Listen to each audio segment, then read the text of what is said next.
Let's check your UPSC preparation and comment your answers at the end of the session how much you scored out of 15. Here's our question number 1. With reference to Amazon rainforest regeneration study, consider the following. पहला statement है secondary forest can emerge after agricultural land or pasture is abandoned.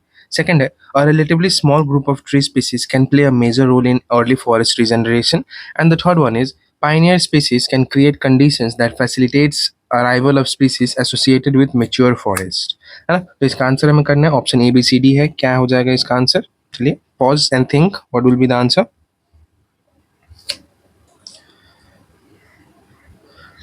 सो इसका correct answer हो जाएगा option D, यानी कि यहाँ पे हमारा तीनों ही स्टेटमेंट क्या है, सही है. पहला स्टेटमेंट बिल्कुल भी सही है, क्योंकि अगर हम अबेंडन कर देते हैं थोड़ी टाइम के लिए फॉरेस्ट जो एग्रीकल्चरल लैंड है उसको, देन सेकेंडरी फॉरेस्ट खुद ही एमर्ज हो जाते हैं नेचुरली. ठीक है, दे अंडरगो रिस्टोरेशंस, है ना, और इसीलिए हमारा पहला स्टेटमेंट सही हो जाता है. सेकंड स्टेटमेंट भी हमारा सही है, क्योंकि रफली ऐसे 15 से 25 ऐसे स्पीसीज हैं जो they perform much early regeneration work, and इसीलिए हमारा सेकंड स्टेटमेंट भी हमारा करेक्ट हो जाता है. थर्ड भी करेक्ट है, क्योंकि पायनियर स्पीसीज जो रहते हैं वो रैपिडली क्या करते हैं, कॉलोनाइज कर देते हैं डिग्रेडेड एरियाज को, and they create shade and other condition suitable for later arriving mature forest species के लिए वो जो कंडीशन है उसको अलाइन कर देते हैं, right. And that's why our all the three statements are correct. यहाँ पे एक ट्रैप या आप लोग एक पॉइंट पे कंफ्यूज कर सकते हैं, जैसे कि आप सेकेंडरी फॉरेस्ट को आप प्लांटेशन से कंपेयर कर सकते हो कि सेकेंडरी जो फॉरेस्ट होता है is a kind of plantation type, plantation के हेल्प से सेकेंडरी फॉरेस्ट को हम रिवाइव करते हैं. तो that would be totally incorrect, क्योंकि secondary forest develops through natural और असिस्टेड इकोलॉजिकल रिकवरी. ठीक है, and so do not confuse in this point. And now let's move on to the next one.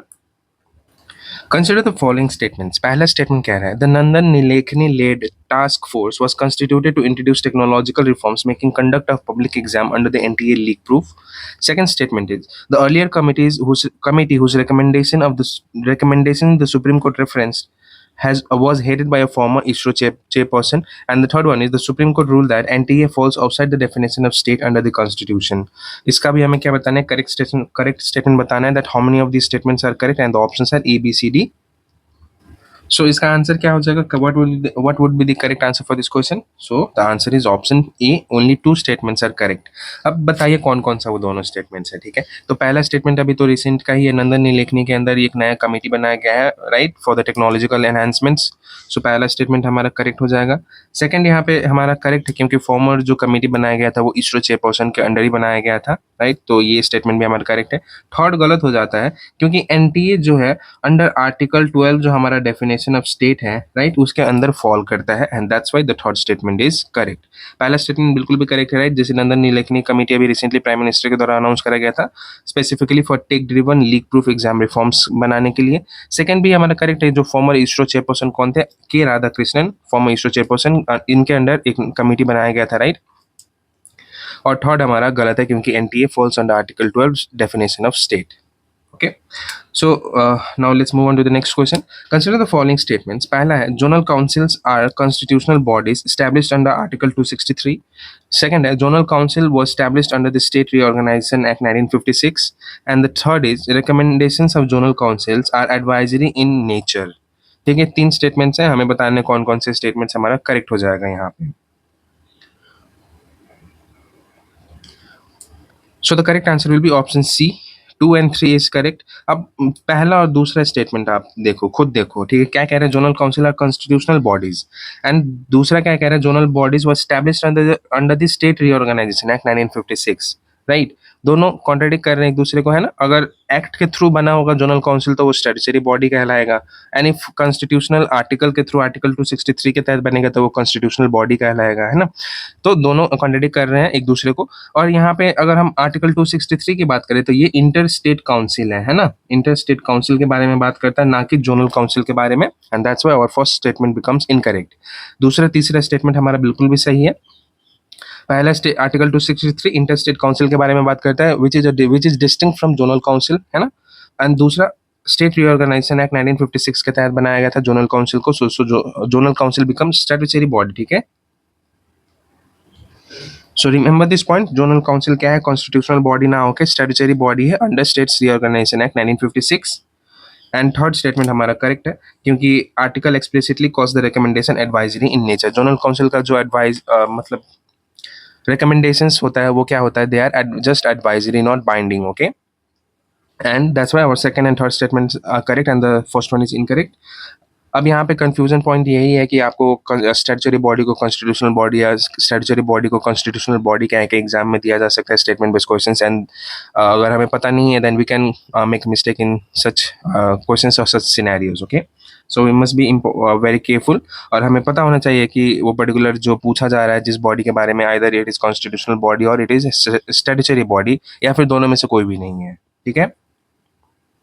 And total अभी कितने zonal councils है, तो total 5 zonal councils है, ठीक है। और एक जोनल काउंसिल और है जो कि सेपरेट है, नॉर्थ ईस्टर्न काउंसिल है वो, ठीक है। So do not confuse, there are total 5 zonal councils and north eastern zonal council जो है वो it is separate. And chairperson कौन होता है जोनल जोनल काउंसिल का? The chairperson is union home minister, ठीक है। Union home minister is the chairperson, जो कि अभी रिसेंटली अमित शाह है, राइट। अमित शाह है ना। और वाइस चेयरपर्सन कौन होते हैं? तो वाइस चेयरपर्सन जो पर्टिकुलर सीएम है उस पर्टिकुलर जोन के अंदर रोटेशन पीरियड होता है, और फॉर कितने टाइम पीरियड के लिए? For 1 year at a time, okay. So remember this important points as well. So now let's move on to the next one. अगर आप लोग हमारा ये सेशन का पीडीएफ चाहिए, not just PDF, we do much more in our this channel, so you can join our channel on WhatsApp, इधर WhatsApp और Telegram, okay. यहाँ पे स्कैनर है और आपको डिस्क्रिप्शन में लिंक भी मिल जाएगा, आप लोग वहाँ से भी ज्वाइन कर सकते हैं। सो और अगला क्वेश्चन है, it is related to Andhra Pradesh municipal laws fourth amendment bill 2026। So consider the following statements. पहला स्टेटमेंट है, the bill restores direct election of mayors and chairpersons of urban local bodies for a 5-year term. Second, the bill amended Section 90 of the Andhra Pradesh Municipal Corporation Act 1955 and Section 23 of the Andhra Pradesh Municipalities Act 1965. Third, the bill also changes the mode of election for the offices of deputy mayor and vice chairpersons. हमें बताना है कितने statements correct है, options है A, B, C, D. So please participate, comment your answers.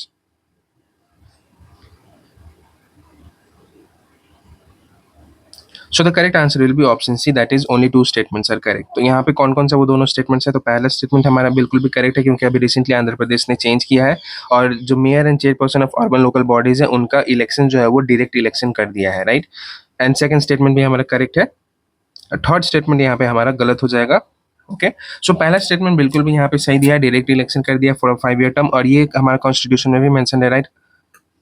और ये जो chairperson होते हैं उनका इलेक्शन मोड जो है वो upon description of the state के ऊपर छोड़ा गया था, right. Description upon the state, that's why ये क्या करता है, डिफर करता है फ्रॉम स्टेट टू स्टेट। कहीं पे डायरेक्ट इलेक्शन होते हैं तो कहीं पे इनफॉर्मल इलेक्शन होते हैं, ठीक है। एंड द सेकंड स्टेटमेंट हमारे यहाँ पे था, ये भी करेक्ट हो जाता है क्योंकि both specific sections are named and amended. जो हमने अभी स्पेसिफिक सेक्शन हमने जो अभी डिस्कस किया वो दोनों ही अमेंडमेंट करे गए हैं। तीसरा गलत हो जाएगा क्योंकि वहाँ पे मोड ऑफ इलेक्शन चेंज नहीं करा गया था। क्या चेंज करा गया था? Only rationalise the number of deputy post, ठीक है। डेप्यूटी पोस्ट का जो नंबर है उसको बस रैशनलाइज करा गया था, मोड ऑफ इलेक्शन को कुछ भी चेंज नहीं करा गया, इसलिए हमारा थर्ड स्टेटमेंट गलत हो जाता है, right. So do not confuse between rationalizing the number versus the changing the mode of election, है ना। सो हमारा अगला क्वेश्चन है, consider the following statements about Polavaram and Visakhapatnam data centres. पहला स्टेटमेंट कह रहा है, the proposed data centres are located in Visakhapatnam. Second है, water for the facilities is proposed to come from quantum of Polavaram water earmarked for industries. And the third one is, the proposed data centers are expected to require about 3 TMC of water when fully functional. And the fourth one is, the proposal involves diverting existing drinking water infrastructure of Visakhapatnam. चार statement है, कितने correct है हमें बताना है, so please. सो इसका correct answer क्या हो जाएगा? इसका करेक्ट आंसर हो जाएगा ऑप्शन बी 1, 2 एंड 3, यानी पहला, दूसरा, तीसरा स्टेटमेंट सही है, चौथा स्टेटमेंट हमारा गलत है।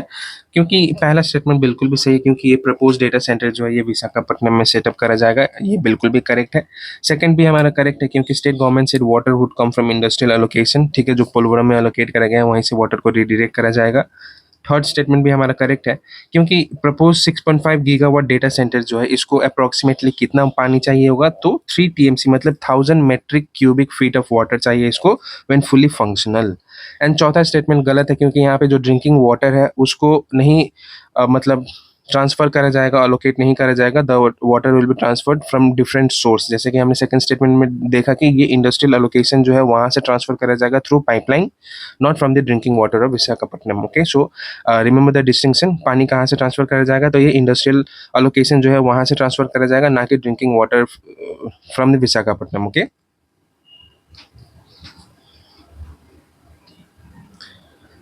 सो हमारा अगला क्वेश्चन है, ये एनसीईआरटी बुक डेवलपमेंट से रिलेटेड है। Consider the following statements. पहला है, NCERT has reconstituted the text book development team for class 11 and class 12 political science. Second है, the team is tasked with integrating cross cutting themes such as Indian knowledge systems and educational technology. Third है, the class 11 text book is schedule for completion by July 2027। हमें बताना है कितने statements यहाँ पे हमारे correct हो जाएगा। तो इसका आंसर हो जाएगा ऑप्शन बी, बस पहला और दूसरा ही स्टेटमेंट हमारा सही है, तीसरा स्टेटमेंट गलत है, क्योंकि यहाँ पे क्या बोला गया, the class 11 text book schedule for completion in July 27। तो ये जुलाई 27 ना होकर क्या हो जाएगा, ये आपका हो जाएगा नवंबर 2026 में ही ये आपको ये कंप्लीट करा जाएगा। तो यहाँ पे डेट चेंज कर दिया गया था, और फैक्चुअल क्वेश्चंस जहाँ पे होते हैं वहाँ पे हमें डेटा को डबल वेरीफाई करना पड़ता है बिफोर अटेम्प्टिंग दैट स्टेटमेंट की अगर वो सही है ना। नहीं तो वहाँ पे बहुत टाइम क्या होता है कि आपको जो फैक्चुअल डेटा होता है या डेट्स नंबर्स जो प्रोवाइड करे जाते हैं उसको ट्विस्ट कर दिया जाता है, चेंज करके प्रोवाइड करा जाता है। So be very careful in such scenarios. Okay, so पहला स्टेटमेंट बिल्कुल सही है, क्योंकि नया ये हमारा text book development team reconstitute करा गया for class 11 and 12 political science. Second statement भी हमारा करेक्ट है, क्योंकि इस थीम में क्या क्या इंक्लूड करा जाएगा, तो इंक्लूड करा जाएगा cultural rootness, Indian knowledge system, inclusion, educational technology and assessment, ये सारी चीज़ों को इंक्लूड करा जाएगा। एंड थर्ड गलत था, क्योंकि क्लास 11 का बुक जो है ये बाय नवंबर 26 प्रिपेयर करना है, एंड क्लास 12 का बुक जो है वो है जुलाई 27 का डेट दिया हुआ है। ठीक है, so be careful, do not confuse. And our next question is, with reference to proposed disability classification for census 27, consider the following. पहला statement कह रहा है, the proposed framework contains 9 broad disability categories. Second is, the Right of Persons with Disability Act 2016 recognizes 21 specified disabilities. And third statement कह रहा है, activists have argued that some disabilities may not be distinctly represented in the proposed census categories. कितने statements correct हैं यहाँ पे तीनों में से? चलिए बताइए इसका आंसर क्या हो जाएगा। सो the answer will be option D. यहाँ पे तीनों ही स्टेटमेंट हमारा क्या है, करेक्ट है बिल्कुल भी। पहला स्टेटमेंट बिल्कुल करेक्ट है, क्योंकि 9 कैटेगरीज को इंक्लूड करा गया है सेंसस फ्रेमवर्क में, और जो हमारा राइट टू आरपीडब्ल्यूडी एक्ट जो है ना, पर्सन विद डिसेबिलिटी एक्ट, ये 2016 में एक्ट लाया गया था, और इसमें टोटल 21 स्पेसिफाइड डिसेबिलिटीज़ को रिकॉग्नाइज करा गया है। ये भी हमारा करेक्ट है, और तीसरा भी करेक्ट है, क्योंकि बहुत सारे डिफरेंट एक्टिविस्ट जो है they has raise the concern that condition such as autism, spectrum disorder, specific learning disabilities and dwarfism may not be distinctively represented। ठीक है, तो ये कुछ डिसेबिलिटीज है जिसको डिस्टिंक्टिवली मतलब वहाँ पे रिप्रेजेंट नहीं करा जाएगा, ऐसा मानना है, ऐसा कंसर्न है of some activists. Okay, so now let's move on to the next one. Consider the following statement regarding recent Supreme Court observation on solid waste management. पहला statement कह रहा है, the court considered solid waste management to be the responsibility of sanitary workers alone. Second है, it emphasized participation by households and other waste generators. And third है, it directed educational authorities to integrate theoretical and practical knowledge of solid waste management. कितने statements correct हो जाएगा यहाँ पे?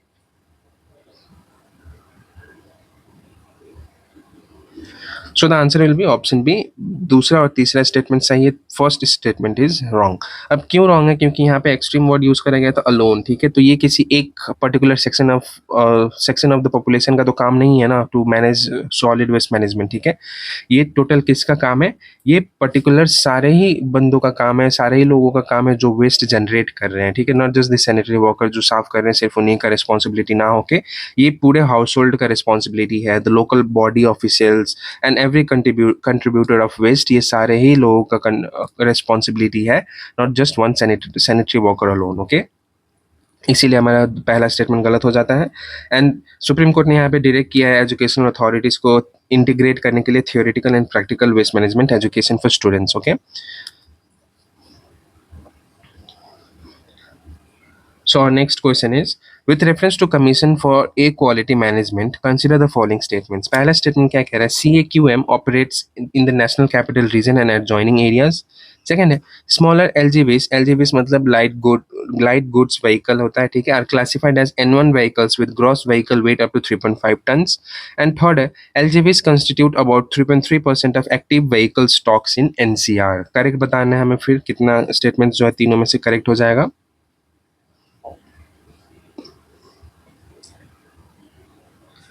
So the answer is option A, पहला और दूसरा ही statement हमारा सही है, तीसरा गलत है। क्यों गलत है? क्योंकि अभी हम डिस्कस करेंगे। तो यहाँ पे सिंपल है, जो commission for air quality management है ये एनसीआर एंड एडजॉइनिंग एरियाज के लिए हम यूज़ करते हैं, है ना। जैसे कि अभी दिसंबर के टाइम में आप देखोगे तो बहुत ज़्यादा पॉल्यूशन, ये मतलब वहाँ का जो क्वालिटी ऑफ एयर है वो बहुत ज़्यादा ड्रॉप हो जाता है, राइट। सेकंड स्टेटमेंट भी हमारा करेक्ट है, क्योंकि एलजीवीज जो है इनको N1 कैटेगरी में कंप्राइज करता है and the vehicles weigh up to 3.5 tons. तीसरा हमारा गलत है, क्योंकि यहाँ पे क्या बोला गया था 3.3% कंस्टिट्यूट करता है, जो कि गलत है। ये सिर्फ और सिर्फ 1.2% कंस्टिट्यूट करते हैं, बट जो पीएम एमिशन में ये कितना कंट्रीब्यूट करते हैं? 3.3% कम कंट्रीब्यूट करते हैं, राइट। और यही नंबर को एक्सचेंज कर दिया गया था, है ना। सो इसीलिए हमारा थर्ड स्टेटमेंट गलत हो जाता है। 1.2% व्हीकल स्टॉक है एलजीवी का, ठीक है, ये रिमेंबर याद रखेंगे। And they contribute how much in the PM emission? So they contribute around 3.3%. So the next one is, with reference to recent railway projects approved by Cabinet Committee on Economic Affairs, consider the following statements. पहला क्या statement है? The project are expected to increase railway tracks capacity by about 410 km. Second one is, they are planned under the PM Gati Shakti National Master Plan. And the third statement is, all the projects are located exclusively in Eastern India. Correct statement बताना है, कितने statement हमारा यहाँ पे correct हो जाएगा?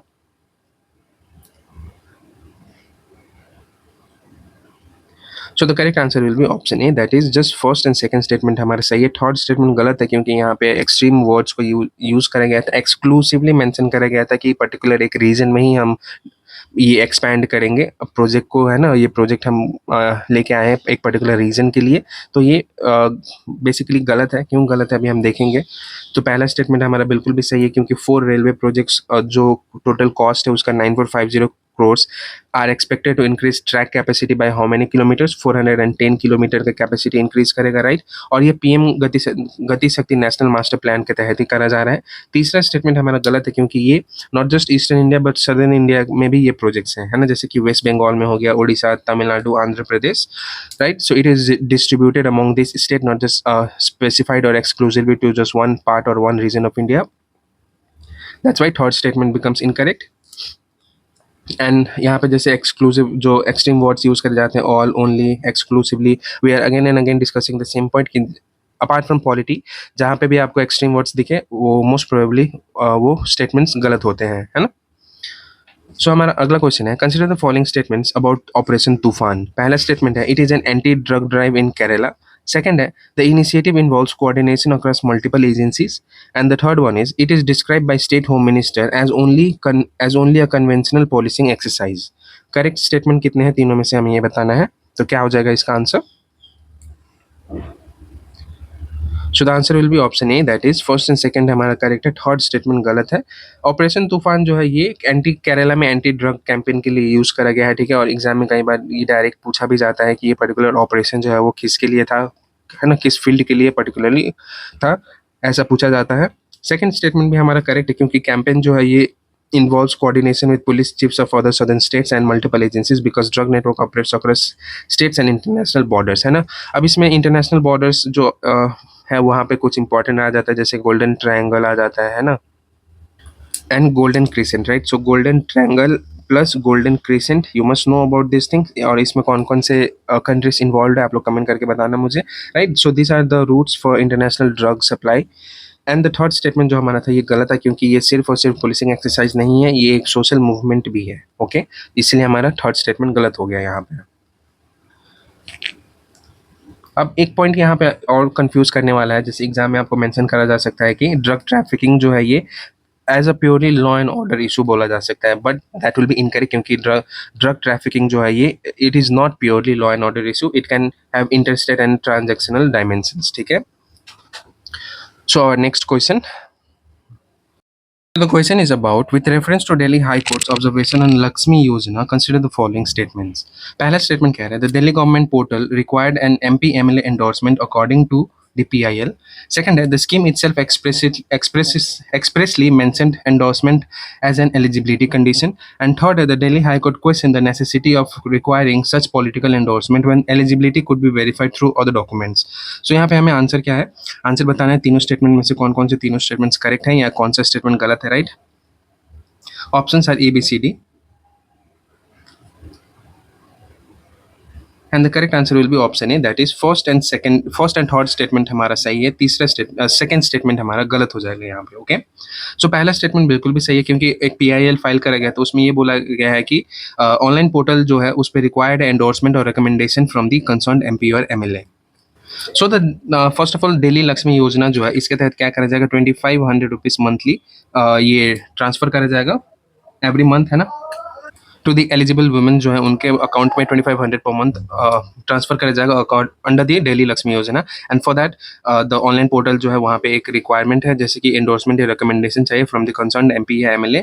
Second statement हमारा गलत है क्योंकि the high court observe that scheme itself did not mention such an endorsement required, क्योंकि ये स्कीम जो है इसमें कहीं भी ऐसा मेंशन नहीं करा गया है कि उसमें आपका एंडोर्समेंट या रिकमेंडेशन चाहिए फ्रॉम द कंसर्न MP या MLA, बट जो ऑनलाइन पोर्टल है वहाँ पे ये एज अ रिक्वायरमेंट शो कर रहा है। Okay, and the third statement is correct itself क्योंकि कोर्ट ने क्वेश्चन किया है कि अगर आप कोई अदर डॉक्यूमेंट के थ्रू आप वेरीफाई कर सकते हैं ऑफ दैट पर्सन, है ना, तो इसमें MP MLA का एंडोर्समेंट का क्या जरूरत है, right? Right, so that's all in this question. Now let's move on to the next one. अगला क्वेश्चन है हमारा स्टेटमेंट बेस्ड है। स्टेटमेंट 1 कह रहा है persistent inflationary pressure can create a case for higher policy rate. Second है higher policy rate can be used by the central bank to moderate aggregate demand and thereby contain inflationary pressures. Okay, so यहाँ पे हमें बताना है क्या हो जाएगा answer, option A, B, C, D चारों में से क्या हो जाएगा इसका answer. So the correct answer will be option number A, that is both 1 and 2 are correct and statement 2 correctly explain the statement 1। ठीक है, अब यहाँ पे हम देखें पहला स्टेटमेंट हमारा करेक्ट है क्योंकि जो अभी अगस्त में MPC कमेटी बैठा था, है ना, मॉनेटरी पॉलिसी कमेटी, इसने ये बोला है कि hardening inflation could warrant calibration of policy rate. ठीक है, और जो रेपो रेट है उसको भी अनचेंज रखा गया है जैसे कि 5.25% ही है सिंस फरवरी 2026, उसमें कोई भी चेंज नहीं करा गया है।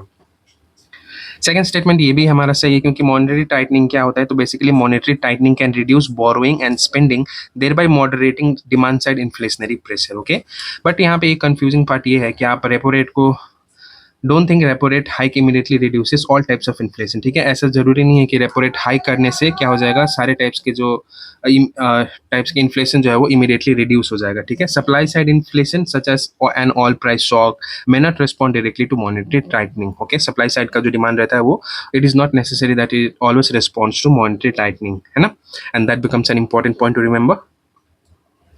So the next question is consider the following statements. क्या कह रहा है हमारा पहला statement? The India Singapore Ministerial Roundtable was established in 2022. It is described as the apex ministerial mechanism for advancing the India Singapore comprehensive strategic partnership. और तीसरा है it deals exclusively with defense cooperation. Correct बताना है क्या हो जाएगा option A, B, C, D में से। So the answer will be option B, that is first and second statement हमारा करेक्ट है, थर्ड स्टेटमेंट यहाँ पे हमारा क्या हो जाएगा, गलत हो जाएगा, है ना। अब पहला तो हमारा करेक्ट है क्योंकि जो ये कॉन्फ्रेंस या राउंड टेबल है ये स्टैब्लिश करा गया था 2022 में, दैट इज करेक्ट। सेकंड भी हमारा करेक्ट है क्योंकि it describes as the apex ministerial mechanism for advancing comprehensive strategic partnership between Singapore and India, है ना। और तीसरा स्टेटमेंट गलत है क्योंकि ये एक्सक्लूसिवली डिफेंस पार्टनरशिप या डिफेंस कोऑपरेशन नहीं है, इसके अलावा भी है जैसे कि कौन से सेक्टर्स में हम इंक्लूड करते हैं, कोऑपरेट करते हैं। So it includes technology, AI, manufacturing, infrastructure, financial services, healthcare, logistic and trades, ये सारे में ही हम cooperate करते हैं, not just defense, and that's why third statement हमारा incorrect हो जाता है। Okay, so now moving on to the next one. With which of the following best describes the difference between zero based budgeting and performance based budgeting? Okay, options है, option ए है the former concerns taxation while the latter concern monetary policy.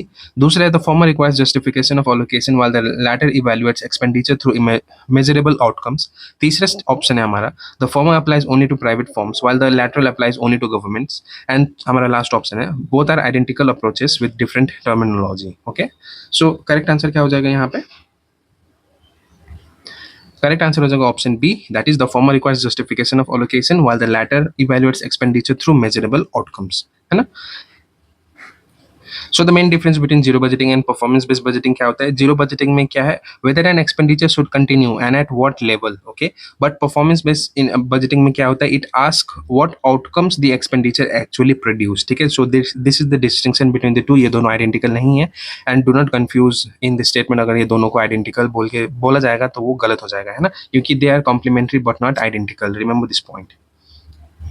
So that was all in our this session. अगर आप लोगों को ये PDF का session का PDF चाहिए तो हमारे चैनल से जुड़ सकते हैं आप, व्हाट्सएप या टेलीग्राम दोनों का आपको क्यूआर कोड भी है, और लिंक चाहिए तो लिंक हमारा डिस्क्रिप्शन में मेंशन है, आप वहाँ से भी ज्वाइन कर सकते हैं। सो आप, आई होप आपको हमारा सेशन पसंद आया हो, तो वीडियो को लाइक करें, कमेंट करके अपना एक्सपीरियंस शेयर करें, फ्रेंड्स के साथ भी शेयर करें, और सब्सक्राइब करना ना भूलें। So let's meet on another session. Thank you all.